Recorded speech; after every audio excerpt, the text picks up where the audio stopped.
আমাদের ব্যাপারে ইসলামের প্রতিপক্ষ শক্তিরা অপপ্রচার চালায়। জামাতে ইসলামী ক্ষমতায় গেলে মহিলাদেরকে ঘর থেকে বের হতে দিবে না, আর যদি দেও আস্তে করে এনে জোর করে একটা বুরকা পরাই দেবে। জোর করে পরানো লাগবে না। যে দেশে ইসলাম কায়েম হবে এদেশের মানুষেরা, মায়েরা আনন্দের সাথে সেদিন তারা ইজ্জতের জন্য তাদের সম্মানের মর্যাদার পোশাক পরিধান করবেন।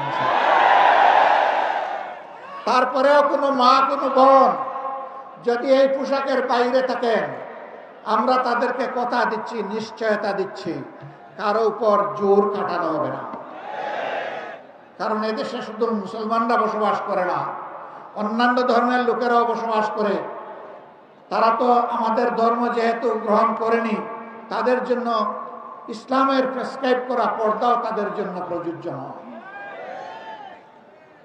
তারা যদি ইসলামের সৌন্দর্য অভিভূত হয়ে ইসলাম কবুল করে সেটা ভিন্ন কথা।